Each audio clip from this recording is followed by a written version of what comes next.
Imagine two guests at a small, intimate dinner party. Guest A has 8,000 followers and spends the entire night angling their phone for the perfect story, checking views, completely zoned out. Guest B doesn't take out their phone once. They actually talk to people, and they remember specific details about their friends' lives months later. 8,000 strangers got an illusion of that dinner, but the people actually sitting at the table got a fraction of a human being. Today, we're unpacking the psychology of guest B. Why do some people completely opt out of sharing their lives online? The truth is a lot deeper and far more validating than you might think. Let's start with the uncomfortable truth. Society loves to paint private people as these highly evolved, enlightened beings. But often, quitting social media isn't some Zen awakening. It's self-preservation, a bad breakup, a bout of depression, or being vulnerable online, only to be met with total silence. A lot of private people simply got burned by the machine and chose not to plug back in. But what happens after they unplug is where it gets fascinating.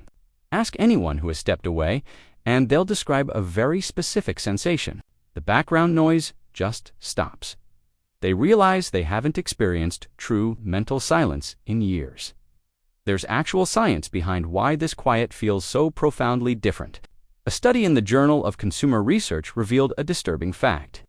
The mere anticipation of sharing an experience online makes you enjoy it less. When you're living a moment while simultaneously trying to package it for an audience, your brain splits its focus. The memory you form is shallower. You literally feel less. People who opt out operate on a psychological trait called private self-consciousness. Instead of constantly monitoring how they are being perceived by others, they focus inward. They ask, "How do I feel about this?" Instead of "How does this look?" In a culture obsessed with outward performance, choosing privacy almost feels like a defect. It isn't. It's an advantage now. Opting out isn't without friction. When you stop posting, you become harder to track. The low-effort likes disappear. And some superficial friendships quietly fade away. But here is the trade-off. The people who do reach out, who text you, and make actual plans are a completely different tier of friend. The famous Harvard study of adult development tracked people for over 80 years and proved that the depth of your relationships, not the quantity, is the ultimate predictor of long-term happiness. Guest B at the dinner party? They are living that data. Ultimately, walking away from the digital stage gives you back something you might not have realized you lost.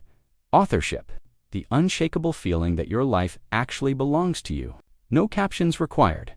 So if you've ever felt weird for keeping your life to yourself, or if you walked away and people assumed something was wrong with you, you were never falling behind.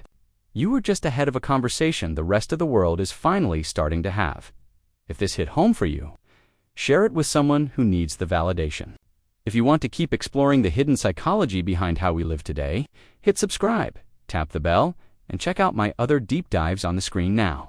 Consider hitting the join button to support the channel. Appreciate you watching.